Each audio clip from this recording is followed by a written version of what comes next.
এই জনপ্রিয় খাবারটি শুধু স্বাদেই নয়, পুষ্টিতেও ভরপুর। আর এটি গরম গরম ভাত, রুটি কিংবা নান যেকোনো কিছুর সাথে খেতে লাগে অসাধারণ। চলুন আর তাহলে দেরি না করে শুরু করা যাক আমাদের আজকের রেসিপি, রাজমা কারি। নমস্কার, আমি রুম্পা। রান্নাঘরের স্বাদ কাহনের নতুন একটি পর্বে সবাইকে স্বাগত। রাজমা কারি বানানোর জন্য আমি এখানে 250 গ্রাম মতো রাজমা নিয়ে নিয়েছি। আর রাজমাগুলোকে আমি 5-6 ঘন্টার জন্য ভিজিয়ে রেখে দিয়েছিলাম, তারপর খুব ভালো করে পরিষ্কার জল দিয়ে ধুয়ে নিয়েছি। আর আমি এই রাজমা কারি বানানোর জন্য কিছু উপকরণ একসাথে রেডি করে নিয়েছি। প্রথমত নিয়েছি 1 চামচ হলুদ গুঁড়ো, স্বাদ অনুযায়ী নুন, নিয়েছি 1 চামচ মতো কাশ্মীরি লঙ্কার গুঁড়ো, 1 চামচ মতো নিয়ে নিয়েছি চিনি, আর নিয়ে নিয়েছি 1 চামচ মতো আমচুর পাউডার, 1 চামচ এখানে নিয়েছি আগে থেকে রোস্ট করে রাখা জিরে ধনের গুঁড়ো, সামান্য একটুখানি নিয়েছি হিং, আর নিয়েছি গোটা গরম মশলা যেখানে দারচিনি, ছোট এলাচ, লবঙ্গ রয়েছে, আর 2টো শুকনো লঙ্কা ও 1টা তেজপাতা, 1/2 চামচ মতো নিয়ে নিয়েছি গোটা জিরে, আর সামান্য একটুখানি নিয়ে নিয়েছি কেশরি মেথি। আর এই মশলা ছাড়াও আর একটা প্লেটেও আমি কিছুটা উপকরণ একসাথে রেডি করে নিয়েছি। নিয়েছি এখানে 3টে টমেটো, টমেটোটাকে ছোট ছোট করে কেটে নিয়েছি, কিছুটা নিয়েছি ধনে পাতা ধুয়ে নিয়েছিলাম, আর নিয়েছি 1 ইঞ্চি মতো আদা টুকরো টুকরো করে কেটে নিয়েছি, 10-12 কোয়া রসুন ও 5-6টা মতো কাঁচা লঙ্কা। আর নিয়েছি এখানে 3টি পেঁয়াজ, পেঁয়াজটাকে আমি ছোট ছোট করে কুচিয়ে নিয়েছি। এখন আমি যে রাজমাগুলো ভিজিয়ে রেখেছিলাম সেই রাজমাগুলোকে একটা প্রেসার কুকারের মধ্যে আমি দিয়ে দেব, আর তার মধ্যে দিয়ে দেব অল্প কিছুটা পরিমাণে জল দিয়ে ঢাকা দিয়ে আমি 2টো মতো সিটি দিয়ে নেব। এদিকে ওভেনে একটা কড়াই বসিয়ে নিয়েছি, কড়াইটা একটু হালকা গরম হলে আমি এখানে 5-6 চামচ মতো সর্ষের তেল দিয়ে দিয়েছি। তেলটাও একটু ভালোভাবে গরম হয়ে গেলে আমি গোটা গরম মশলা আর দিয়ে দিয়েছি 1/2 চামচ মতো গোটা জিরে, 2টো শুকনো লঙ্কা, একটা তেজপাতা ফোড়ন দিয়ে খুব ভালো করে একটু এদিক ওদিক করে ফোড়নটাকে নেড়ে নিয়েছি। ফোড়ন থেকে যখন একটা সুন্দর গন্ধ বেরোবে তখন আমি এখানে দিয়ে দিয়েছি সামান্য একটুখানি হিং। হিংটা দিয়েও খুব ভালো করে আমি তেলের সাথে খুব ভালোভাবে মিশিয়ে নেব। তারপর আমি এখানে দিয়ে দেব কেটে রাখা পেঁয়াজ কুচি। তারপর পেঁয়াজ কুচিগুলোকেও খুব ভালো করে একটু এদিক ওদিক করে নাড়িয়ে একটু হালকা ভেজে নেব।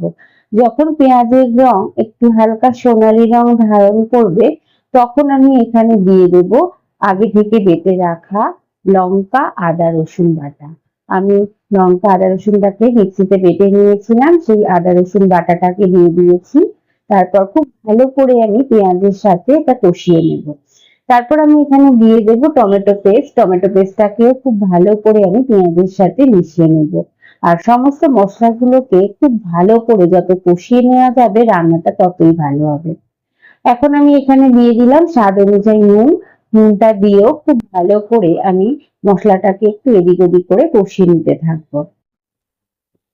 মশলাটা খুব ভালোভাবে কষানো হয়ে গেলে মশলা থেকে যখন তেল ছাড়বে তখন আমি এখানে দিয়ে দেবো 1 চামচ মতো হলুদ গুঁড়ো, 1 চামচ মতো কাশ্মীরি লঙ্কার গুঁড়ো, আর দিয়ে দেবো আগে থেকে রোস্ট করে রাখা 1 চামচ মতো জিরে ধনের গুঁড়ো, আর দিয়ে দেব 1 চামচ মতো আমচুর পাউডার।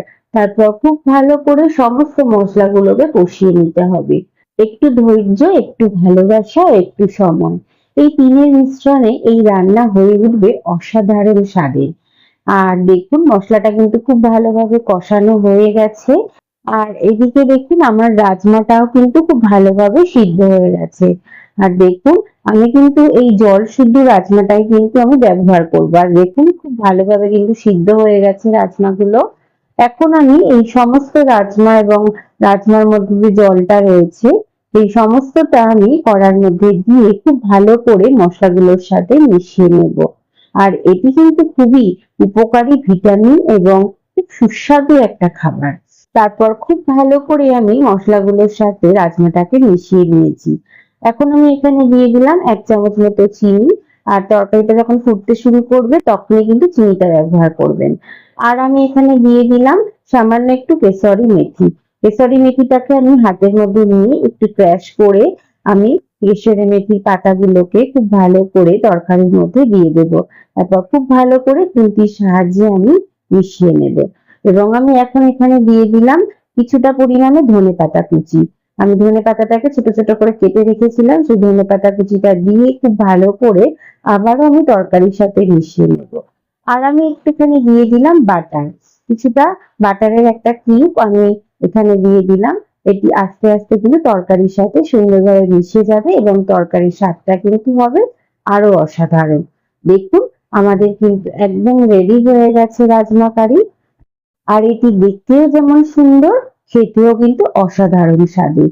আর দেখুন বাড়ির ছোট থেকে বড় যদি আমরা এই রাজমা কারি বানিয়ে দিই তাদেরকে, তারা কিন্তু চেটে পুটে রুটি, পরোটা, নান, ভাত যেকোনো কিছুর সাথে খেয়ে ফেলবে। তাহলে আমার আজকের রেসিপিটি কেমন লাগলো? ভালো লাগলে অবশ্যই আমাকে একটা কমেন্ট করে জানাবেন।